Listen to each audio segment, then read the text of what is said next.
పెద్దలు బీజేపీ రాష్ట్ర అధ్యక్షులు శ్రీ మాధవ్ గారు, గౌరవనీయులు సహచర మంత్రివర్గ సభ్యులు, జనసేన ప్రతినిధి కందుల దుర్గేశం గారు, సహచర మంత్రివర్గ సభ్యులు రామానాయుడు గారు, స్కిల్ డెవలప్మెంట్ చైర్మన్ గౌరవనీయులు శేషారావు గారు, పట్టాభి గారు, వేదిక పైన ఉన్న పెద్దలందరికీ ఈరోజు నేను నిడదవోలుకు వచ్చినప్పుడు ఒక చరిత్రకు శ్రీకారం చుట్టాం. మీరు గుర్తుపెట్టుకోవాలి, ఈరోజు పర్యటన చరిత్రలో చిరస్థాయిగా మిగిలిపోతుంది. దానికి కారణం మహిళా బిల్లు తీసుకొస్తే ఆడబిడ్డలకు చట్టసభల్లో 33% రిజర్వేషన్లు పెట్టాలని కేంద్రం ప్రయత్నం చేస్తే దాన్ని కాంగ్రెస్ విపక్షాలు నిన్ననే ఓడించే పరిస్థితికి వచ్చారు. దానికి ఉద్యమం ఈ నిడదవోలులో ప్రారంభమైంది. దేశమంతా కూడా ముందుకెళ్తుంది. ఇది సాధించే వరకు మా ఆడబిడ్డలకు అండగా ఉంటామని మరొక్కసారి ప్రతిజ్ఞ చేద్దాం. ఆడబిడ్డలు ఏ విషయంలో కూడా తక్కువ కాదు. ఈరోజు ఉద్యోగంలో కానీ, వ్యాపారాల్లో కానీ, ఇంటిని సమర్థవంతంగా నిర్వహించడంలో కానీ, పిల్లల్ని సరిగా పోషించడం, చదివించడంలో కానీ అన్నిట్లో ముందున్నారు. ఈరోజు మీరు ఒక్కసారి చూస్తే మొట్టమొదటిసారిగా ఆడబిడ్డలను గౌరవించి, మీ తెలివితేటలను గుర్తించి స్థానిక సంస్థల్లో రిజర్వేషన్లు పెట్టిన వ్యక్తి నందమూరి తారక రామారావు గారు దేశంలోనే. రెండో పక్కన ఆ రోజుట్లోనే మగపిల్లవాడైనా ఆడపిల్లైనా ఒకటి, మహిళలకు ఆస్తిలో సమాన హక్కు ఇవ్వాలని నిర్ణయించిన నాయకుడు నందమూరి తారక రామారావు గారు. దానివల్ల ఈరోజు మీ అందరికీ ఆస్తిలో ఆటోమేటిక్గా మీకు వారసత్వ హక్కు వచ్చే పరిస్థితికి వచ్చింది. మహిళా యూనివర్సిటీ పెట్టాడు. ఆ తర్వాత నేను ఆలోచించాను, ఆడబిడ్డలు వంటింటికి పరిమితం కాకూడదు, మీకు తెలివితేటలున్నాయి, శక్తి ఉందని డాక్రా సంఘాలు పెట్టాం. ఈరోజు కూడా మా డాక్రా సంఘాలు చూస్తే దేశంలోనే నెంబర్ 1గా పనిచేస్తున్నారంటే అది ఆడబిడ్డల శక్తి, సామర్థ్యం. అవునా కాదా అని మిమ్మల్ని అడుగుతున్నా. 50,000 కోట్ల రూపాయలు రుణాలు తీసుకుంటున్నారు. 25,000 కోట్ల రూపాయలు కార్పస్ ఉంది. అనేక విషయాల్లో ముందుకు పోయే పరిస్థితికి వచ్చారు. నేను అవి చూసిన తర్వాత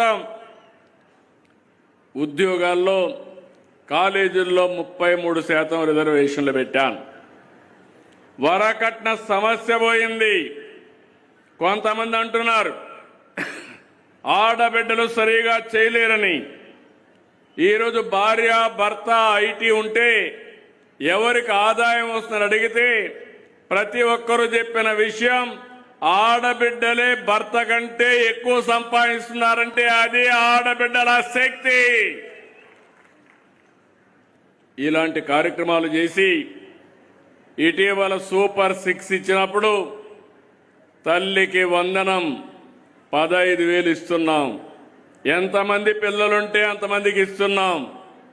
ఇంకో పక్క స్త్రీ శక్తి పెట్టి ఎక్కడికి పోవాలన్నా ఎవరి పర్మిషన్ లేకుండా ప్రయాణం చేసే హక్కు మీకు కల్పించింది ఎన్డీఏ ప్రభుత్వం. ఈరోజు ఉద్యోగస్తులు కూడా బస్సుల్లో పోవాలంటే ఫ్రీగా జల్సాగా ఎక్కడికైనా వెళ్ళొచ్చు. అలాంటి హక్కు కల్పించాం. వంట గ్యాస్ సిలిండర్లు 3 ఉచితంగా ఇస్తున్నాం. ఒకప్పుడు వంట గ్యాస్ సిలిండర్ కూడా దీపం కింద పెట్టాం. ఇలాంటి కార్యక్రమాలు అనేక కార్యక్రమాలు తెచ్చాం.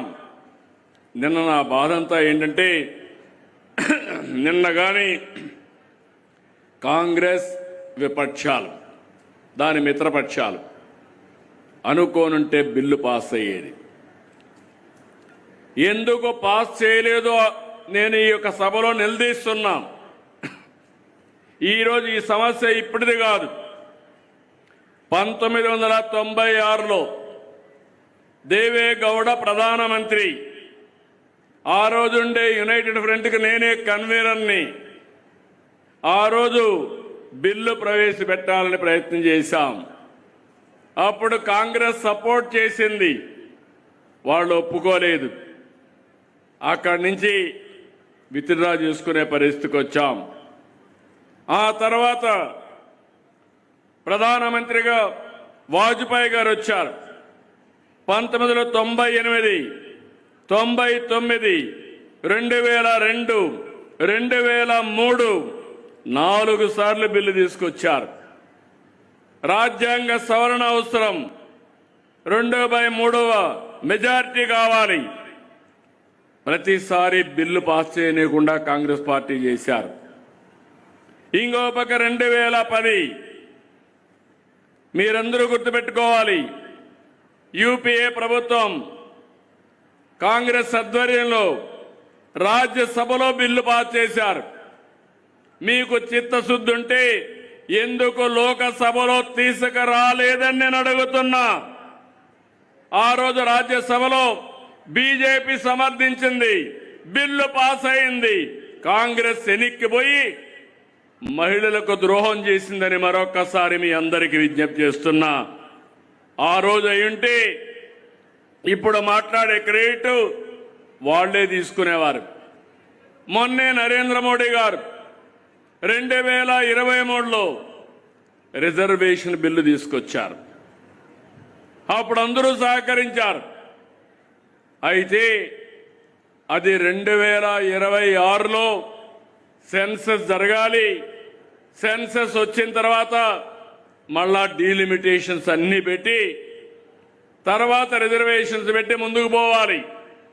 అంటే 2027 ఇంకా సెన్ససే ప్రారంభమైంది, నిన్నే ప్రారంభమైంది. ఇది వచ్చిన తర్వాత జరగాలంటే 2029కి సాధ్యం కాదు. అందుకే ప్రధానమంత్రి ఆలోచించి ఒక కమిట్మెంట్తో ఈ దేశంలో ఆడబిడ్డలకు సముచితమైన గౌరవం ఇవ్వాలని పట్టుదలతో ఇప్పుడు బిల్లు తీసుకొచ్చారు, అమెండ్మెంట్ కోసం తీసుకొచ్చారు. అలాంటి బిల్లు తీసుకొస్తే ఈరోజు సపోర్ట్ చేయవలసిన వాళ్ళు ఎందుకు సపోర్ట్ చేయలేదని అడుగుతున్నాను. అయితే వాడు చెప్పేది చిన్న రాష్ట్రాలకి, దక్షిణ భారతదేశంలో ఉండే రాష్ట్రాలకి డీలిమిటేషన్ వల్ల అన్యాయం జరుగుతున్నారు. ఆ లాజిక్ నాకు అర్థం కావడం లేదు.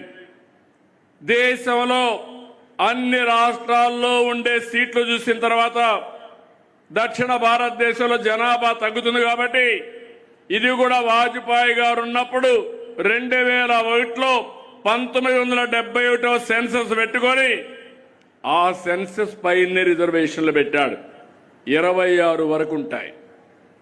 ఈరోజు ప్రధానమంత్రి గారు పార్లమెంట్ సాక్షిగా అమిత్ షా గారు చెప్పారు, మళ్ళీ మేము హామీ ఇస్తున్నాం, సీట్లు మారవు.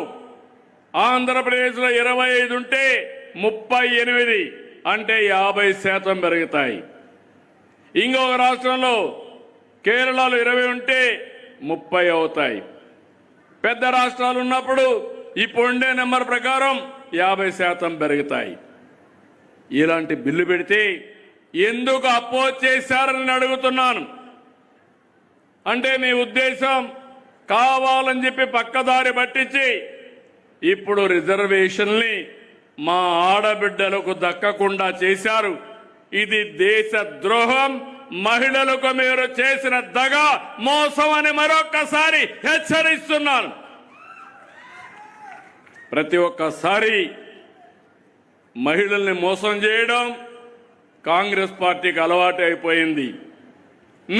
మీ పేరుతో ఓటేసుకోవడం, ఓటేసుకున్న తర్వాత 1996 నుంచి ఈరోజు 26 అంటే 30 ఏళ్లు మోసం చేశారు.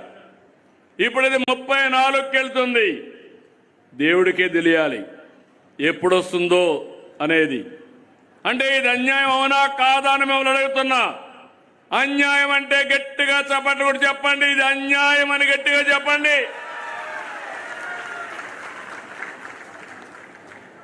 బాధేస్తుంది. నేనైతే 2017లో కూడా తీర్మానం పెట్టాను. కానీ ఈ సందర్భంలో మీరు చూస్తే అనేక సందర్భాల్లో నేను కేంద్ర నాయకత్వానికి దగ్గరగా ఉన్న 96, 98, 99, 2002, 2003, 2024 చరిత్ర చాలా స్పష్టంగా చెప్తుంది. మహిళలకు అన్యాయం చేసే పార్టీ, మహిళల్ని ఎప్పుడూ పట్టించుకోని పార్టీ ఈ కాంగ్రెస్ పార్టీ అని చెప్పి కూడా నేను మీకు తెలియజేస్తున్నా.